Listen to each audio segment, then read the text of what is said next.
Hello everyone and welcome to the Gunpla Network.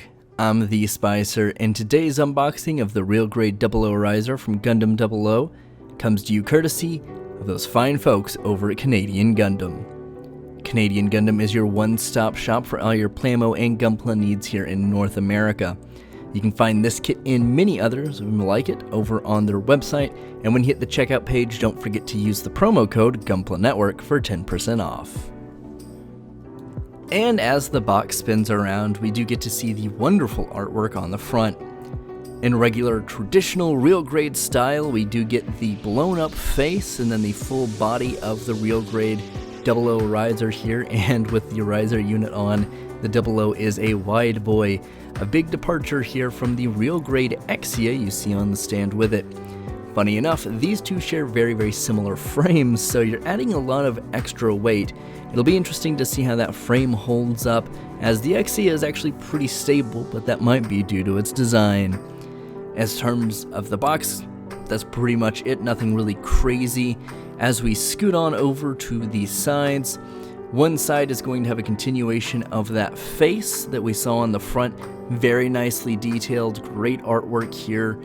Is exactly what you'd expect from the real grade line, and this is number 18, so it is a little bit older, but it's not a super old, it's not one of the first to come out, you know, it's not the RX-78 or the Zaku. It's kind of in the mid-range between where we're at in like the 30s right now, so you do get a little bit of updated technology in it. It's not quite a hand grenade, but it still does use that pre-built inner frame. On the other side, we have a picture of the 00 riser, just the riser unit itself.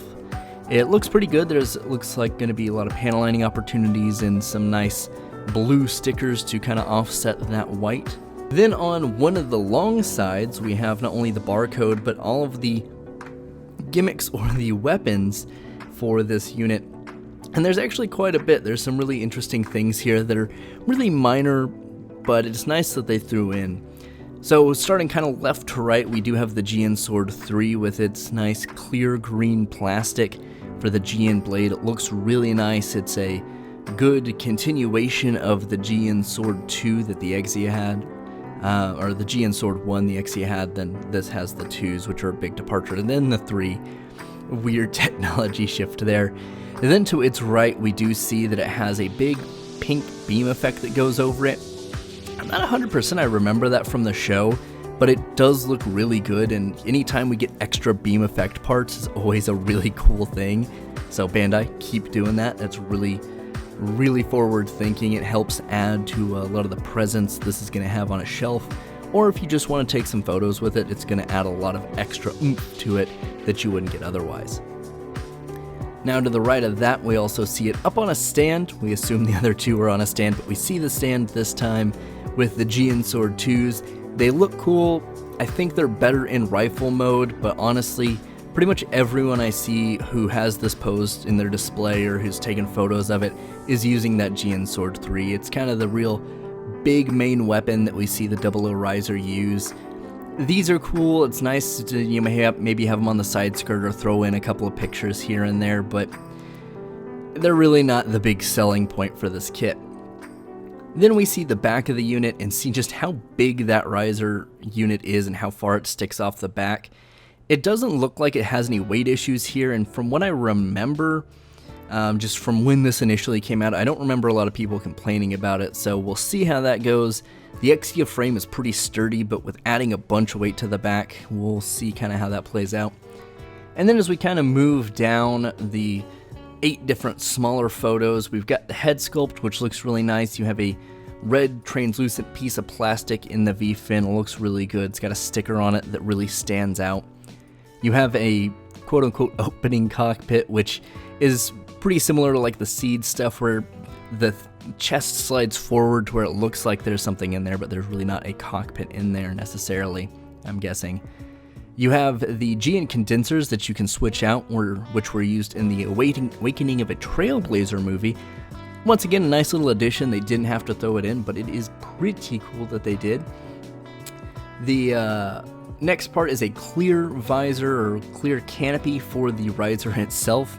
It's pretty cool that they include this. I think everyone's going to go with orange because it really stands out against the blue, but it is nice that it's there. You have the GN little arm shield thingies. Once again, really cool, but a lot of people end up just putting them on the shoulders, if anything.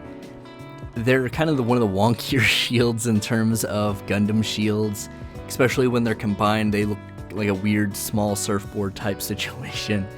You can combine them, that's the next photo. And then lastly, you get the beam sabers storing on the back skirt, much like the Exia, but in a slightly different manner. And then you have all the beam effect parts, the two beam sabers, the two beam effect parts that go over the GN Sword 2s, and then the big one that goes over the GN Sword 3. So a lot to cover there, a lot of really good representation of what you're getting in the box. I'm really excited to build this and actually get to mess with it and pose it. And then on the other side, it's a little bit more subdued, a little bit more refined.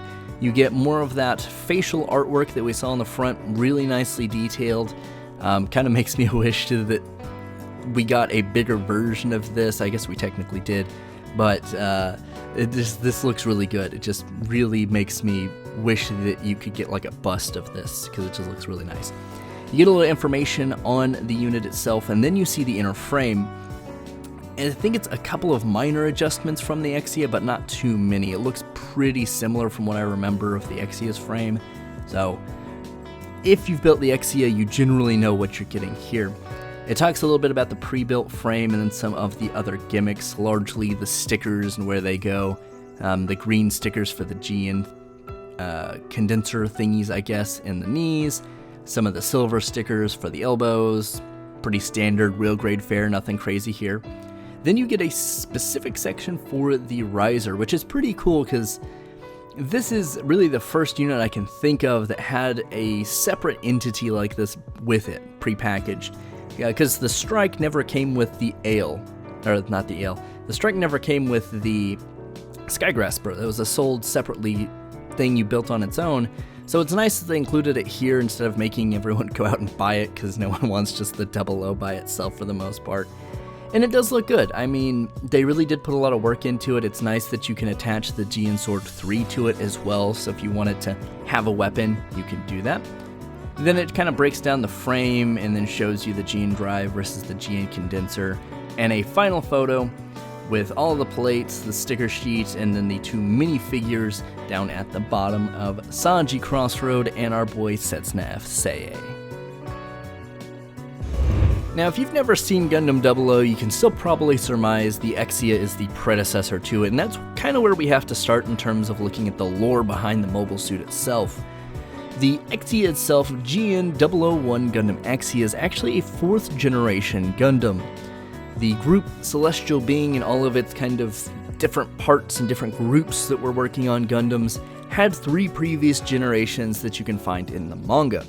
All of them kind of tie into the kind of quote-unquote final evolution of the 4th generation, with the Exia, Dynamis, Virtue, and Kyrios all having their own specific combat role to fill.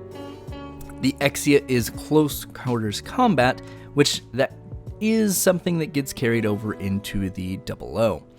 Now, with the Exia being a member of the 4th generation of Gundams, well, it's not official. It is kind of generally surmised that the GN-0000 Gundam not only has a terrible moniker, but is part of the 5th generation of Gundams. We see this partnered with the Cherubim Gundam, the Cerevi, and the Arios Gundam, all kind of maintaining their same roles with just a little bit of an improvement over time. The 00 is the only one of the 4 to utilize 2 GN drives, and the twin drive system actually makes the 00 pretty significant in terms of power. Even compared to the other Gundams, it does have quite a bit more in terms of just output capabilities.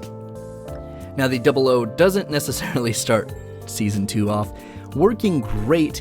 We do see it first come out in the year 2312 AD, and then we do see it later in the movie Awakening of a Trailblazer in 2314 AD in its condenser type version. You do get the option set parts for the condenser version, but with the riser unit on it, you really don't see them, so I don't know that really many people would use something like that. It is cool that they're there though. Now, in terms of capabilities, weapon-wise, we do start pretty similar. The Exia, with its kind of full kit at the end, or kind of the middle to end of Season 1, was called the Gundam 7 Sword because it had 7 swords. The 00 doesn't really start with that by any means. You get 2 GN Sword 2s, which are a continuation of the Exia's GN Sword 1. It had the little shield and the swinging mechanism for the blade, which hit a beam rifle. Now, these have a transformation, or kind of just a swivel system to turn from saber into beam rifle. And you get 2 of them, so they're pretty stable, pretty solid weapons. You also get 2 beam sabers that are stored on the back skirt, and then 2 little strange looking shields that can be combined to one long shield that doesn't really look all that great. It doesn't look terrible, it just doesn't proportionally work very well as a shield. But then with the riser system, you get the GN Sword 3, which is kind of the main piece, the main weapon of the Gundam 00 riser. It is going to continue the GN Sword 1 swinging gimmick with having a beam rifle and a big beam saber all in one, but instead of having the swivel, it's a much more substantial saber that just stores under the forearm when in beam rifle mode, and it, I believe, is a 3-barrel beam rifle, which is also very cool. So if you do put these side by side on your shelf, you will get to see kind of that continuation of that technology. They still look very similar, but you do see some advancements in the Gundam 00 riser. And in terms of plastic, starting with the A plate, we get a nice variety. We get some clear green plastic on the top, a little yellow and some white. Then we get some clear down a little bit lower on the right hand side. And that's pretty much it. It is really diverse, but that's pretty standard for your A plates. The B plate is the inner frame of the Gundam, once again very similar to that of the Exia, but it worked pretty well for the Exia. We'll assume it'll work pretty well for the 00. We also have the C plate, which is going to make up most of the effect parts, but actually has 4 different colors, which is really interesting. You have a solid red, a clear red for the gem in the V-fin, clear orange for the riser unit's canopy, and then you get the clear beam effect parts. You'll also get the D plates, which D1 and D2, which are pretty much just the same thing, just D2 is a little bit smaller, all in white. You'll also get the E1 and E2 plate, once again very similar, just the E2 plate is smaller. These are going to make up more of the inner frame, so just kind of the extra little internal bits that you're going to add there. You'll also get the F plate. You're going to get 2 of them and they're identical, which is why I put them in the same shot here. More inner frame stuff, nothing too crazy, but these are ABS, so they're going to be a little bit harder than the rest of the plastic we've seen so far. Then you'll have the G plate, which is also going to be ABS plastic. It's going to have some of the hands and then more of just the internal framework. It looks like a good portion of the riser unit is going to be off of this. We get the H plate, which is going to be the only plate with blue on it. So it is really nice to see some pretty good color variation overall.